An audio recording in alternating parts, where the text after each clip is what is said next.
যখন মাইয়েতকে কবরে শোয়ানো হয় তখন সে তাকে দাফন করে যাওয়া ব্যক্তিদের হাঁটার খসখস আওয়াজ শুনতে পায়। এরপরে তাকে যখন শুইয়ে দেওয়া হয়, সে যদি মুমিন ব্যক্তি হয় তাহলে তার মাথার দিকে তার সলাত এসে দাঁড়িয়ে যায়। দুনিয়াতে আপনি যে নামাজগুলো পড়েছেন, আমি যে নামাজগুলো পড়ছি, এগুলো মাথার দিকে দাঁড়িয়ে যায়।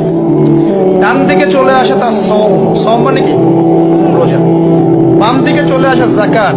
তারপরে পায়ের দিকে চলে আসবে তার আত্মীয়তার সম্পর্ক রক্ষার ইবাদত, তার অন্যান্য দান সদকা, তার নফল আমল, তার তাসবিহ তাহলিল, তার কোরআন তেলাওয়াত ইত্যাদি পায়ের দিকে চলে আসবে। এখানে একটা হাদিস এসেছে, সূরাতুল মুলক যে ব্যক্তি রাতের বেলা তেলাওয়াত করবে, কোন সূরা ভাই? তাবারাকাল্লাযী বিয়াদিহিল মুলক ওয়া হুয়া আলা কুল্লি শাইইন কাদির।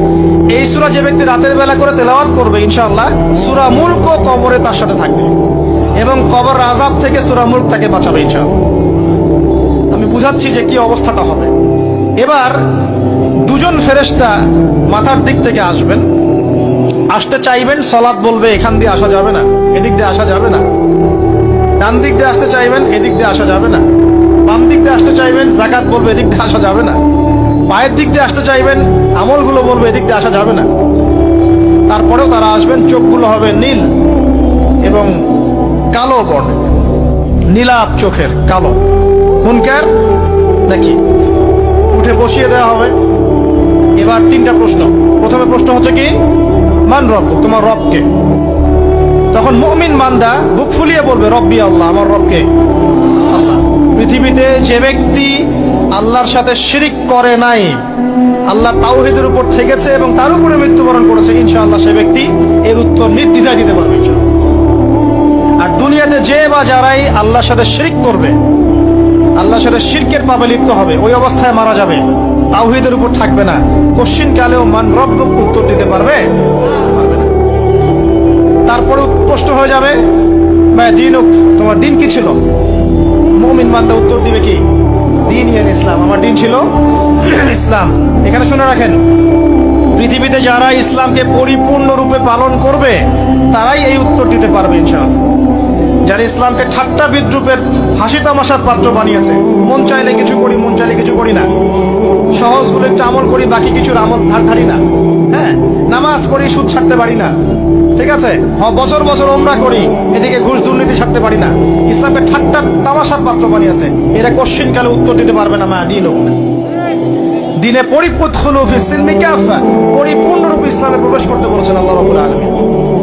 যারা পরিপূর্ণরূপে ইসলামে প্রবেশ করবে এবং ইসলামের প্রতিটা মৌলিক বিধান মেনে চলবে, ইনশাআল্লাহ তারা এর উত্তর দিতে পারবে। এরপরে আসবে তৃতীয় প্রশ্ন।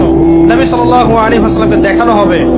যখন দেখানো হবে তখন সূর্য যখন ডুবে যায়, যে দৃশ্যটা আমরা দেখতে পারি না, ওই দৃশ্যটা ভেসে উঠবে এবং মুমিন বান্দা অস্থির হয়ে যাবে, বলবে আমাকে ছেড়ে দাও, আমি নামাজ পড়বো।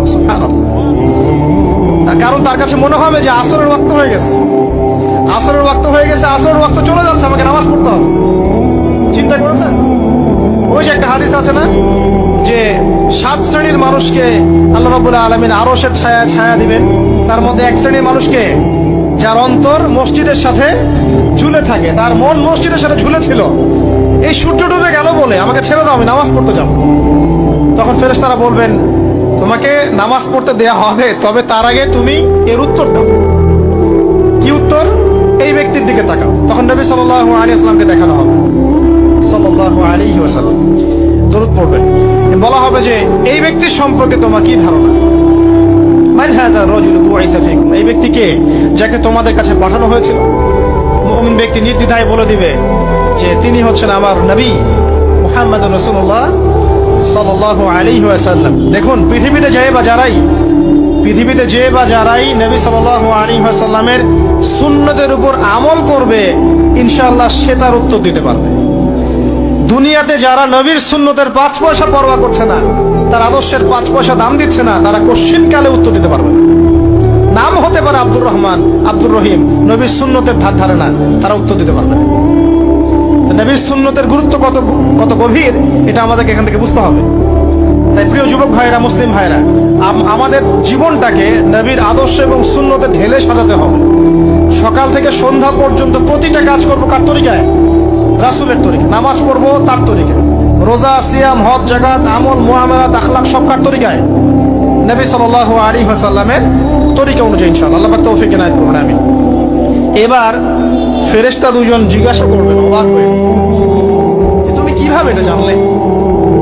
তুমি কিভাবে এই তিনটা প্রশ্নের উত্তর দিতে পারলে? কারণ বেশিরভাগ মানুষ তো উত্তর দিতে পারবে না, বেশিরভাগ মানুষই এই উত্তর দিতে পারবে না। কারণ কিয়ামতের মাঠে 1999 জন মানুষ জাহান্নামে যাবে। তো এটা কঠিন পরীক্ষা। আল্লাহ রাসূল সাল্লাল্লাহু আলাইহি ওয়াসাল্লাম বলেছেন যে নিশ্চয়ই তোমাদেরকে এখানে পরীক্ষায় ফেলা হবে, আর তোমরা যদি এই পরীক্ষা জেনে তোমাদের মৃতদেরকে দাফন করা থেকে বিরত না থাকতে, তাহলে আমি তোমাদেরকে শুনিয়ে দিতাম কবরে কেমন পরীক্ষা হয়। মানে যদি আমরা শুনতে পারতাম যে কবরে কেমন পরীক্ষা হয়, আমরা ভয়ে আমাদের মৃতদেরকে দাফন পর্যন্ত করতাম না। এটা নবীজি বলছেন সাল্লাল্লাহু আলাইহি ওয়াসাল্লাম। তাকে জিজ্ঞাসা করা হবে যে তুমি কিভাবে জানলে এটা? বেশিরভাগ মানুষ তো পারে না উত্তর দিতে। তখন সেই ব্যক্তি বলে বসবে, সেই ব্যক্তি বলবে যে করাতু কিতাব আল্লাহ, আমি আল্লাহর কিতাব এই কোরআন পড়েছি। মুমিন বলবে আমি আল্লাহর কোরআন পড়েছি, ফাআমানতু বিহি, আমি এর উপর ঈমান এনেছিলাম, ওয়া সাদ্দাকতু, এবং সত্যায়ন করেছিলাম। অতএব দুনিয়াতে যারা দ্বীনের জ্ঞান অর্জন করছে না, কোরআন পড়ছে না, হাদিস পড়ছে না, পড়াশোনার চেষ্টা করছে না, জানার চেষ্টা করছে না, কবরে পার পাওয়া ডিফিকাল্ট আছে। এটা একটা অন্যতম প্রশ্ন। আমরা কিন্তু মনে করি তিনটা প্রশ্ন হচ্ছে, আসলে প্রশ্ন হচ্ছে কয়টা? 4টা। তিনটার পরে আরো একটা এক্সট্রা। কিভাবে জানলে? তখন উত্তর দিচ্ছে আমি আল্লাহর কিতাব পড়েছি, ঈমান এনেছি,